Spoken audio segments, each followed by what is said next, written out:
তার বোরাক উপরে ওঠা শুরু করলো।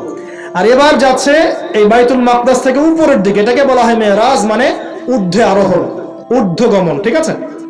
নবী সাল্লাল্লাহু আলাইহি ওয়াসাল্লাম এশার নামাজ পড়েছেন। কিসের নামাজ?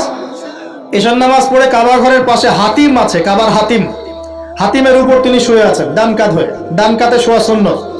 ডান কাতে শুয়ে আছেন, তন্দ্রা ভাব, পরিপূর্ণ ঘুম আসে নাই। নবীদের কিন্তু ঘুম নাই, নবীদের ঘুমটাও কিন্তু, নবীদের ঘুমের মধ্যে যা আসে আল্লাহর পক্ষ থেকে সেটা ওহী। নবীদের দেহ ঘুমায়, অন্তর কিন্তু ঘুমায় না, মনে রাখবেন। নবীদের কি ঘুমায় না? কলব, অন্তর কিন্তু ঘুমায় না, মনে রাখবেন। এবার তিনি শুয়ে আছেন, হঠাৎ দুইজন ফেরেশতা আসলেন। কয়জন ভাই? একজন জিবরাইল আলাইহিস সালাম, একজন মিকাইল আলাইহিস সালাম। এসে নবী সাল্লাল্লাহু আলাইহি ওয়াসাল্লামকে আস্তে করে জাগিয়ে দিলেন। জাগিয়ে নবী সাল্লাল্লাহু আলাইহি ওয়াসাল্লামকে হাত ধরে নিয়ে যাচ্ছেন।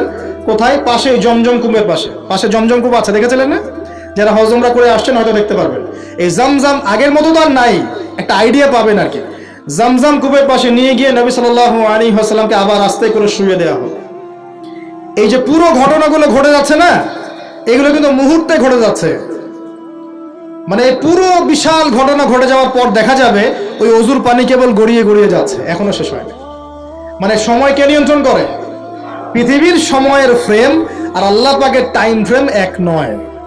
আল্লাহ পাকের টাইম ফ্রেম টোটালি ডিফারেন্ট, আমাদের টাইম ফ্রেম আলাদা, মনে থাকবে। এখানে কিন্তু অনেক নাস্তিক অনেক প্রশ্ন করতে পারে।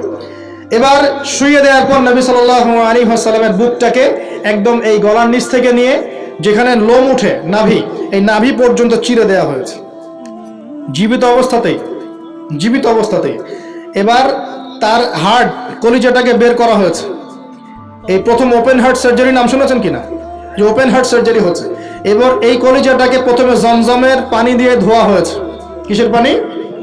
জমজমের পানির মধ্যে শেফা আছে। যাদের অসুস্থতা আছে জমজমের পানিতে সূরা ফাতিহা ফু দিয়ে খাবেন, ইনশাআল্লাহ শেফা হয়ে যাবে।